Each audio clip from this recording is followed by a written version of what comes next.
So as you know, a year ago, I received my COVID vaccine when I gladly signed up for a clinical trial here in the United States with AstraZeneca.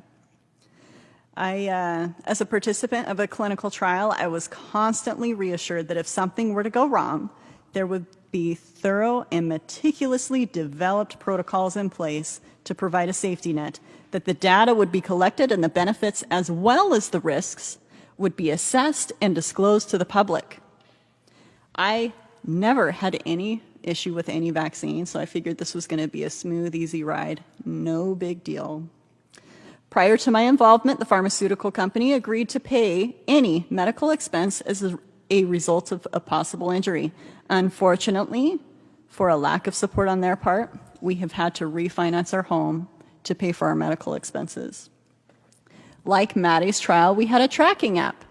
Like Maddie's trial, our tracking app had pre-designated symptoms in a bullet list with no free form to add any other symptoms. So anything like tingling, tremors, seizures, paresthesias, heart problems, limb weakness. There was no way for us to track that through the app.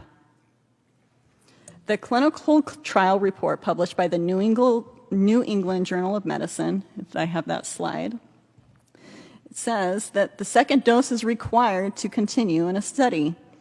Because my reaction was so severe, AstraZeneca told me I was not allowed to get the second dose. They dropped me from the trial. My data was lost. I was excluded from the trial results. My access to the trial app was deleted. This is different than what is found in the report, which says that these individuals chose to forego the second dose. Because I couldn't finish the series, I was removed. Why doesn't this data matter? The clinical trial report also says serious adverse events will be recorded from the time of signed informed consent through day 730. I last heard from them on day 60. I am almost at day 365.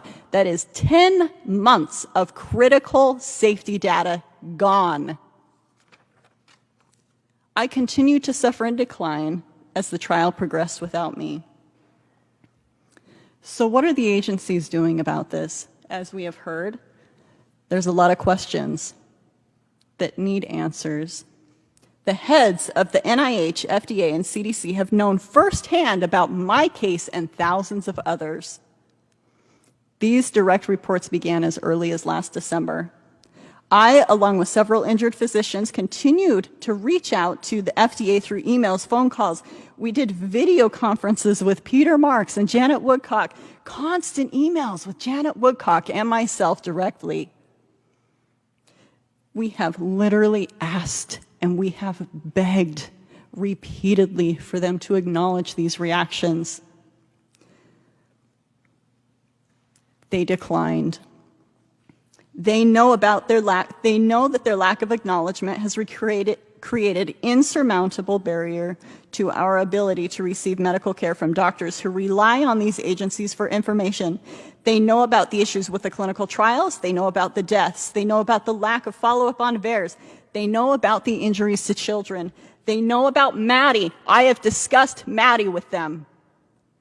They know about the mandates imposed on the injured. They know about the suicides as the results of months-long suffering. They know about the aggressive censorship. They know about the media censorship. They know about the scientific censorship. They know all of it. And they have for months. What does the NIH know? I was one of a lucky few to go to the NIH for research in this area. There was about 50 to 60 people that participated in this research. There was invasive testing, all of the top-of-the-line tests you can imagine, tests that aren't even available to the public. We were instructed by the NIH not to talk about the research. We gladly complied, confident in their reassurances that they would publish their research last summer, which would finally open the door for all victims, all of these people, to receive appropriate medical care. Unfortunately, the NIH is no longer accepting calls on behalf of the injured. This happened shortly after the FDA met with us. This vital lifeline that saved hundreds, myself included, and maybe thousands, that lifeline has now been cut off. The NIH has told me and others that this is an immune-mediated response to the spike protein. CDC, FDA, NIH, we do exist. Your system is broken and you know it.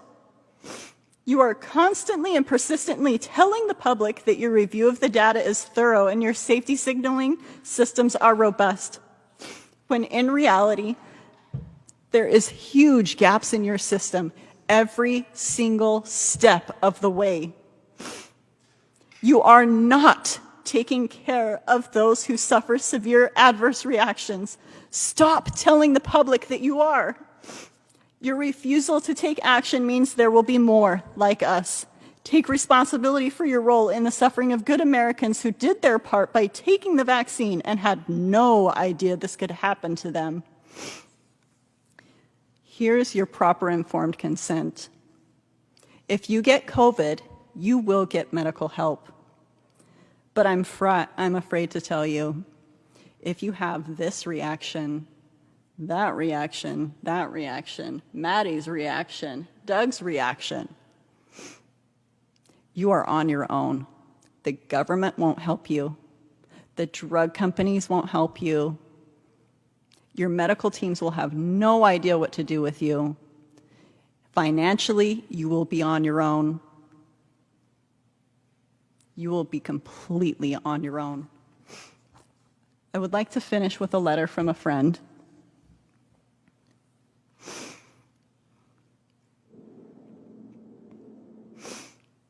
That I received a couple of months ago. Bree.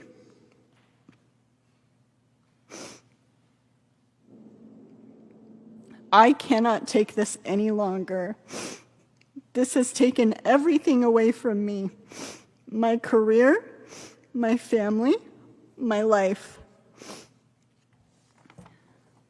My body will not stop attacking itself. And this is beyond the worst amount of torture. They have further erased my very existence. Please accept my apologies. I must bid farewell to this world. Please tell our stories.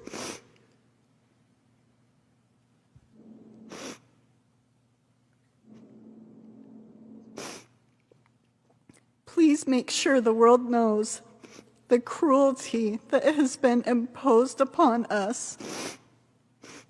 Goodbye, my dear friend. I will see you on the flip side. Rochelle Walensky, Janet Woodcock, Peter Marks, Anthony Fauci, you erased her, and the many others like her. Their blood is on your hands. You cannot bring my friends back, but you can save others from their fate if you finally just tell the truth. If the government won't help us, if the drug companies won't help us, who will help us? Thank you.